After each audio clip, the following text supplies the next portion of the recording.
9 de la mañana y 40 minutos. Es un gusto recibir en intercambio a el doctor Alberto Scavarelli, que es director de la Oficina de Servicio Civil. Gracias por acompañarnos. Muy feliz como siempre estar por acá, recién llegadito de los pagos porteños, Sí. de presidir la reunión del CLAD con los organismos iberoamericanos de rango ministerial. Bueno, un día charlaremos con tiempo, pero eso le permitió observar, porque están con todo, estuvo allí representaciones de todos los países de América Latina, seguramente tener una idea de qué es lo que está pasando en esta América convulsionada, ¿no? Sí. Uno mira Chile, Bolivia, Sí. Ecuador, Perú, Brasil. Sí. En Argentina las cosas se han causado institucionalmente, hubo una elección, va a asumir el 10 de diciembre Alberto Fernández, ahí parece no haber ningún problema, igual que acá. Pero hay una situación muy compleja en la región. es muy compleja, y bueno, esto también hay países europeos, ¿no? Yo hace poco estuve en la OCDE, y cuando estuve en París vi la destrucción del Champs-Élysées al lado del Arco de Triunfo, por los ciudadanos de París, por los habitantes de París, ¿no? Yo creo que hay mucho que tiene mucho que ver con lo que una cena el otro día con Enrique Iglesias y la charla con Miguel Gurría de la OCDE, que son gente que uno tiene el privilegio de su amistad. Hay mucho también de clases medias enojadas, de gente que aspira a otras situaciones, pero lo que queda claro cuando uno habla con estos ministros y todo lo demás, es que se produjeron desbordes muy rápidos, como que hay una cuestión contenida. Y lo que yo siento mayor responsabilidad es que hay una cuestión no canalizada por el sistema político. Claro. Y entonces uno piensa más en grande. No es porque yo piense en grande, digo, amplía el espectro y se da cuenta que Bélgica tarda 2 años en formar gobierno. Claro. Merkel tarda 1 año en formar gobierno. Bueno, la situación de España, ¿no? Lo de España, que formó lo que formó, pero los países latinos, España, Italia, Francia mismo, somos países, somos nosotros, ¿no? Conversamos, ¿no? Sí. Pero los otros son la precisión matemática belga, alemana, y los tipos no lograban ponerse de acuerdo para hacer gobierno, digo, ¿no? Bueno, pero será tema de algún momento, pero Sí. de algún modo es lo que cuando uno habla con esta gente, que son ministros, que uno se da cuenta la fragilidad de los sistemas, de la palabra clave de este tiempo, que es la gobernabilidad. Claro. Es decir, ¿qué se necesita para tener gobernabilidad con paz social en un Estado democrático? Ese es el gran desafío. Después viene la gobernanza, después viene la innovación, todo lo que estamos trabajando, que es maravilloso, el mundo que viene. Pero tenemos que tener la fiesta en paz. Y en ese sentido, este escenario que emergió del 27 de octubre y que, sin importar que pase el domingo que viene, hay un escenario que es complejo, porque tenés un parlamento fraccionado, donde no hay una mayoría parlamentaria automática, la que hay eventualmente puede ser a partir de determinada construcción. Si ganan unos, esa mayoría operará a favor; si ganan otros, esa mayoría no sabemos bien cómo va a operar. ¿Ahí hay un problema? En el marco de esto que estaba diciendo. Dos perspectivas. Primero, sin hacer una declaración de euforia, yo creo que la elección está absolutamente abierta.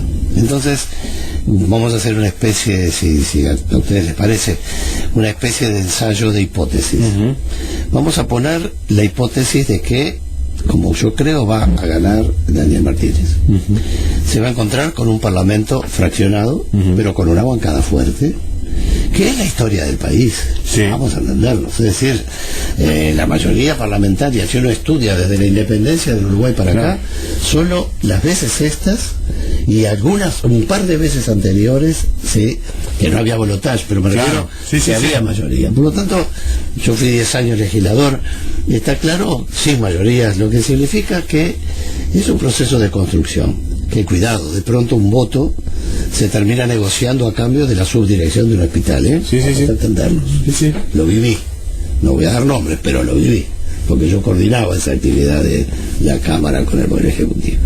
Entonces, la existencia de un bloque amorfo, en el sentido no despectivo de la palabra, sino ¿Se acuerdan que en biología están los sistemas y los aparatos según la construcción de la misma estructura celular? Esto es un aparato montado artificial y rápidamente. Yo creo que ahí tiene un gran mérito el arte de Sanguinetti en toda esta historia, que se armó de base. Recién lo conversábamos con Fernando Amado, decía exactamente lo mismo. Es el verdadero estratega de esta. La foto de sentados en el despacho, en la calle con no me está saliendo el nombre, pero la calle con la Rañaga, y él explicándoles el tema, es una foto definitiva. Pero bueno, en el ejemplo de lo parlamentario, lo que queda claro es que si allí la negociación es fundamental, no puede haber una coalición cerrada ni acuerdo cerrado, y eso va por puntos y por temas. Claro. Pero además hay cosas que parece que la gente no se acuerda o no tiene por qué saberlo. Supongamos que no están los votos para la ley de presupuesto. ¿Qué problema? Ningún problema, sigue la misma ley de presupuesto que estaba antes. Claro, la anterior. No hay de rendición de cuentas, qué espantoso, sigue la de antes. Es decir, el derecho le tiene pánico al vacío. Claro. Por lo tanto, no hay ninguna estructura jurídica en un país que soporte el vacío. Claro, pero rápidamente los integrantes de la coalición salieron y dieron un par de ejemplos. Uno muy notorio. Asume el canciller Daniel Ostori y no es claro a la hora de condenar la dictadura venezolana. Lo vamos a censurar. No, para censurar no le da. ¿No? Porque ese es el otro tema. Hay que ver a qué distancia está la víctima a la que se quiere matar. Con el fusil que tienen no alcanza a pegarle, le alcanza a criticarlo. Pero la censura, que es otro procedimiento donde se pone en juego todo un mecanismo especial, requiere mayorías que no están. Por lo tanto, lo van a criticar, lo llamarán, dirán que ya son satisfactorias, que tendrá que salir, y bueno, y saldrá si se le antoja el presidente, obviamente, ¿verdad? Porque además, el mundo internacional en el que algo tenemos que ver no es un mundo lineal, y Uruguay tiene un principio que parece que hay gente que tiene la enorme inconsciencia de no verlo. Nosotros, yo no sé hoy, pero debemos tener una capacidad de fuego para resistir 25 minutos una invasión. Después nos quedamos sin balas. Es fácil. Nuestra vida está apoyada en el orden jurídico internacional y en principios básicos como el de no intervención. Si en los temas de violación de derechos humanos tenemos que ser explícitos, claros, radicales, y después los demás tenemos que, como dice la Constitución, buscar los medios pacíficos, lo dice la Constitución de la República. Por lo tanto, nadie sabe más que el Ejecutivo de eso. Un legislador, por brillante que sea, no tiene ni la 10ª parte de la información. Por lo tanto, él podrá criticarse, pero censura al olvidarse, porque el Parlamento ya está y los votos no dan. Claro. O sea, usted dice que este escenario de fraccionamiento legislativo, por decirlo así, no es un drama en caso de que gane Daniel Martínez. Tampoco lo sería en caso de que gane en la calle, está claro. Lo de la calle es diferente. Primero terminar con lo del drama. No es un drama porque en realidad lo que puede haber es enlentecimiento de la acción, pero no parálisis, y mucho menos desmantelamiento de un gobierno. Eso tiene que quedar muy claro. Es decir, no habría necesidad de llamar elecciones legislativas, disolver las cámaras. Uno cuando dice disolver las cámaras suena a golpe de Estado, pero me refiero a lo que la Constitución prevé como mecanismo, ¿no? Llamar elecciones parlamentarias. Bueno, todo eso no tiene ningún sentido. No hay necesidad. En el caso de que gane el doctor Lacalle, el problema es que mientras Daniel Martínez está parado en cimientos sólidos, tratando de una relativa minoría, porque ojo que también... Claro, porque ahí hay que pensar que en realidad esa minoría tiene un 40%. Por eso, ojo. A ver, qué bien eso que dices. Los presidentes en Uruguay, todos los históricos, ganaban con un 30% de los votos. 32, 33%. No llegaban a tener un tercio de los votos, y peleados entre ellos adentro. ¿Verdad? No voy a dar nombres, pero todos lo sabemos, ¿verdad? Y el otro decía 15. Y vino Jorge Valle y le dijo a Sanguinetti: si no me cerras el ingreso 10 años a los empleos públicos, yo no voto. A ver si nos entendemos, ¿de verdad? Y tuvimos todo ese mamarracho de contratos de chiquilines con empresas unipersonales, porque es caprichoso, 10 años se acabó. Como un día dijo, voy a cerrar el hospital de reumatología, y yo le junté 6.000 firmas y era diputado colorado, diciendo que no, porque ahí estaba mi Raji, que lo había dicho con aquello de las campanadas, de la voluntad. Bueno, porque digo, esto lo garantizan. Ahora, el frente está parado, el candidato Daniel Martínez, que ya es más que un candidato del frente, está parado sobre una base parlamentaria sólida, que es nada menos que de un 40%. El sueño de todos los presidentes anteriores era ganar por un 40%. Sí, claro. Segundo, la otra estructura, a diferente del frente, es una estructura totalmente distendida. Impredecible, probablemente. Tiene tejidos distintos y la sinapsis no es fácil entre una célula del riñón y la del cerebro, digo, ¿verdad? Ahí hay un abanico, a mí no me parece mal la diversidad, por supuesto, pero por supuesto que en 5 años, por lo menos en los primeros años, más allá de una coalición hay negociación, y por lo tanto un partido con experiencia de gobierno, lo que yo llamo la acupuntura del poder, es decir, uno lo que aprende estando en funciones es como los que saben de acupuntura, saben que te pinchan el lóbulo de la oreja para cuidarte el riñón. Y eso, si no estás en el negocio, no lo sabes. Claro. Ahora, el caso de la calle va a tener que enfrentar un parlamento con un 40% monolítico y ver hasta dónde sus compañeros lo acompañan en algunas cosas raras. Por ejemplo, lo que no se logra explicar, me pasó en una cena, yo no hablo de Uruguay en el exterior, pero en una cena, salvo las cosas oficiales, pero en una cena informal del sábado de noche con parlamentarios nuevos y viejos de la Argentina, por ejemplo, nadie se explica que una elección se esté jugando con el argumento de una ley cuyo contenido se desconoce, y una ley que es anterior a la ley de presupuesto. Yo tuve varias transiciones, son esos privilegios de la vida, ¿no? Toda la obsesión de uno es preparar la ley de presupuesto. Claro.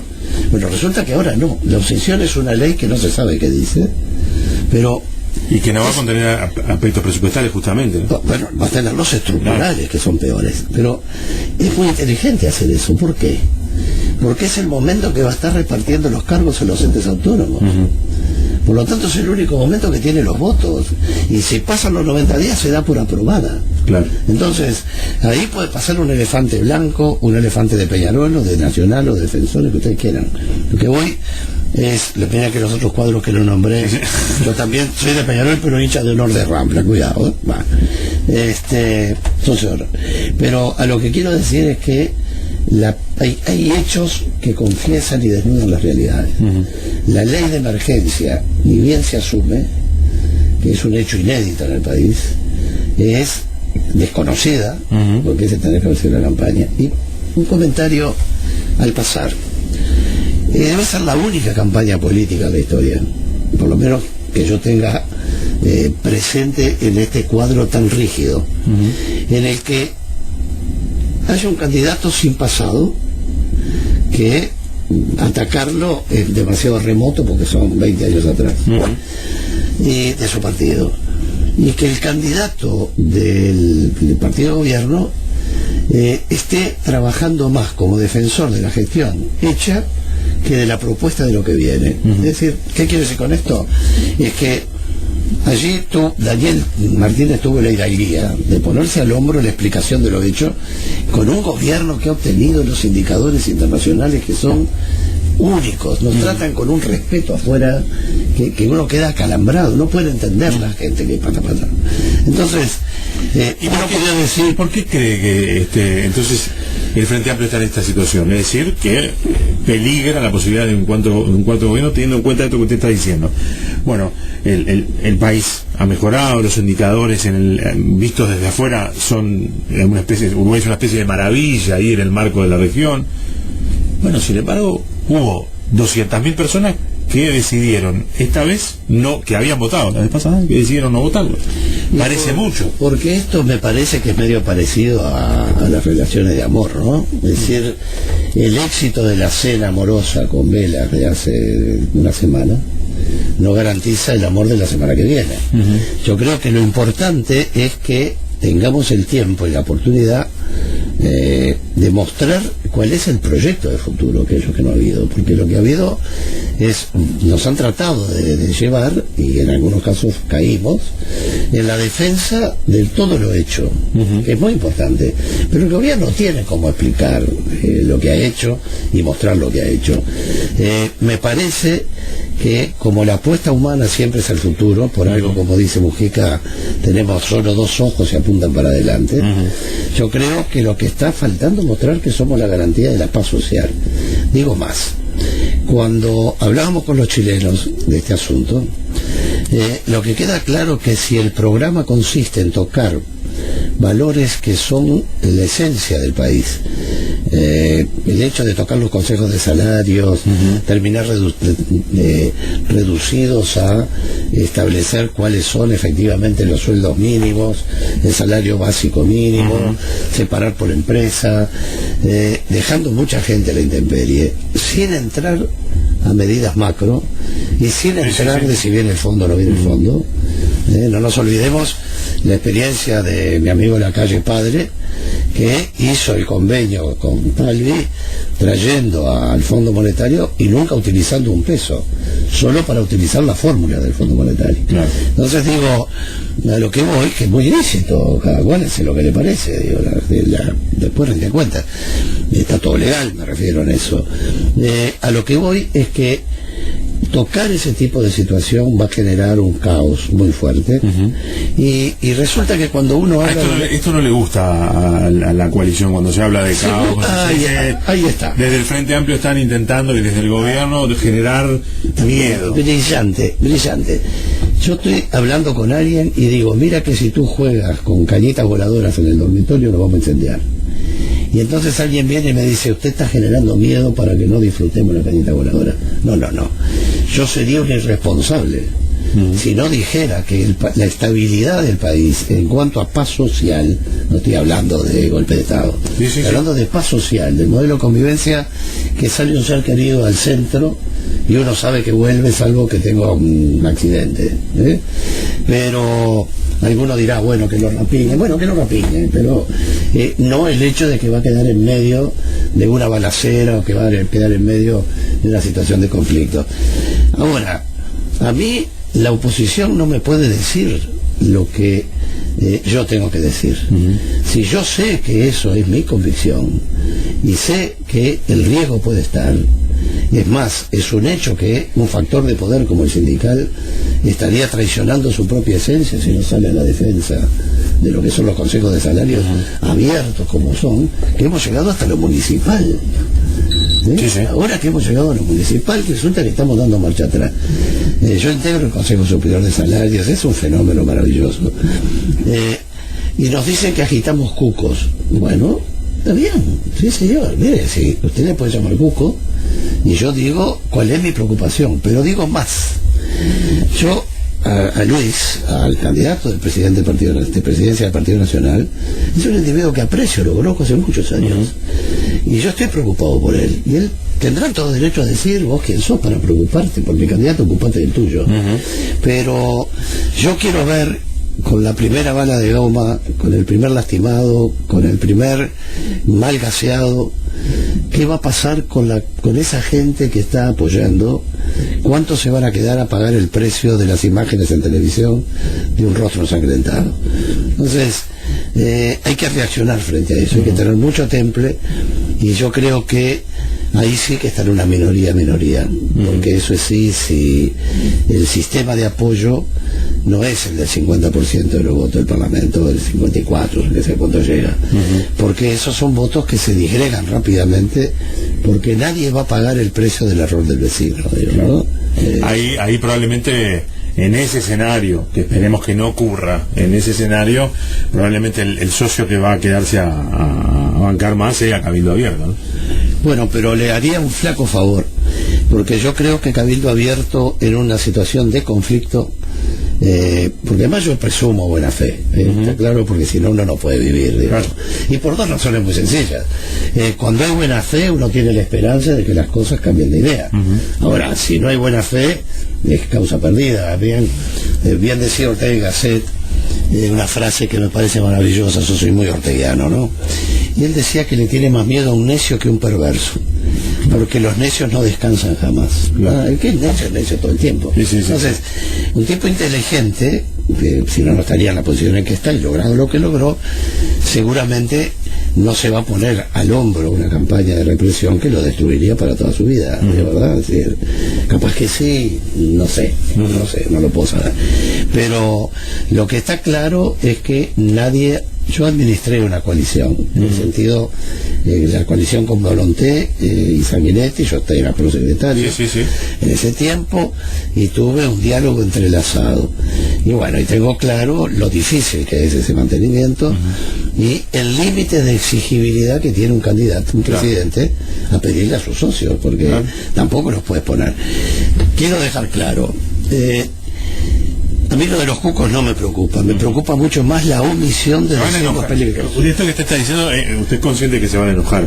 Pero ¿cómo no se van a enojar si yo estoy pegando en el lugar más sensible de toda esta campaña, que es la gobernabilidad?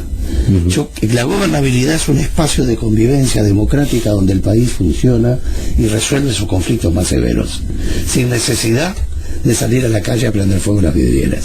Entonces, a mí yo no estoy para ser simpático. Yo, si estoy convencido y vengo de un mundo donde veo, como me decía el chileno, nosotros estuvimos un día tranquilos y al otro día no sabíamos para dónde agarrar, y tampoco estamos seguros que arreglando la Constitución lo arreglemos. Yo lo que digo es que nosotros nos acostumbramos a un modelo de convivencia, por suerte, gracias a Dios, lo que uno quiera, y con gran capacidad negociadora, en fin, llegamos a declarar esencial la educación y después a marcha atrás. Y es decir, se manejaron temas dificilísimos, pero de vuelta vuelvo a decirlo, me preocupa hasta por la propia condición del presidente tener que manejar un país en situación así, y sí estoy seguro que si eso se diera va a contar con una crítica y un control feroz del Frente Amplio como bancada, pero también nunca se va a poner en juego la institucionalidad, porque no hay duda que hoy estamos hablando de Parlamento democrático, y yo incluso no sé los que están con él, también no tengo derecho a dudar del gobierno tampoco, así que por lo tanto, lo que sí es claro es que el Uruguay tiene dos factores de poder, no grupos de presión, factores de poder: el poder sindical y el poder militar, que ha vuelto a tener en el mundo el rol de la definición de las cosas. Siempre lo tuvo, estaba más bien claro. Bueno, uno lo tenemos capaz, sentado en el Parlamento, me gusta, lo veo. Y el otro es el poder más importante de la región como unidad sindical, comprometido con un sistema democrático y con mucha gente inteligente. Por lo tanto, si volvemos a la teoría de los cucos, sáquenlo por el otro lado. Es mi preocupación también por alguien que siento amigo, como es la calle. Aquí hay algo muy fácil. Tenemos dos proyectos de candidato, o dos candidatos propuestos. Hay uno que es mejor que el otro, mejor por su formación, por su experiencia, transforma en malo al otro. Acá no se trata de que haya malo. Yo, para esta navegación, como un día aquí se andaba de Vázquez, hoy yo quiero, de los dos que tengo, porque no tengo más, yo quiero que esté el que tiene mayor capacidad de timoneo. Y las dificultades que se generen en el entorno las administraremos. Ahora hay que convencer a la gente que la paz social es un patrimonio, que lo logrado hay que conservarlo, y que hay una pregunta permanente, y el 5% del déficit, ¿cómo se va a hacer? Eso se arregla con crecimiento. Para terminar, porque sé que me debo estar consumiendo los minutos, una de las cosas con esta mi relación con Ogde y con Gurría y todo lo demás, en Alemania uno va y pone 100 euros comprando deuda pública alemana, y le devuelven 90. Es decir, uno paga por prestar. El mundo está pasado de liquidez. El lío que tiene Trump con el Fondo de la Reserva Federal es porque no le baja a cero la tasa. El mundo está... El capital es cobarde por definición, y tiene obligación de serlo, ¿no? Por eso se habla de capitales golondrina. Con el primer frío se van. Muy bien. hay una masa líquida brutal que fue inyectado por los bancos centrales en Europa en cantidades increíbles, que ya no saben qué hacer con la liquidez, y por el otro lado en Estados Unidos. Quien pueda captar eso es el que ofrece un sistema de estabilidad. Y termino con un ejemplo, termino, si me dejan más, un ejemplo que me parece muy importante. Vienen los 3.000 millones de inversión de la papelera. Sí. Se dice, yo no estuve en esa negociación, que la papelera quiere cierta seguridad con el tema sindical, y uno al sindicato no lo va a llamar para decirle, mira, esta inversión es importante, vos tenés que renunciar a todo tu derecho, somos esclavos. Sí, no sería razonable. Bueno, ahora, ¿cuál es la solución uruguaya de la que nadie habla? Se solucionó con un mini ministerio de trabajo.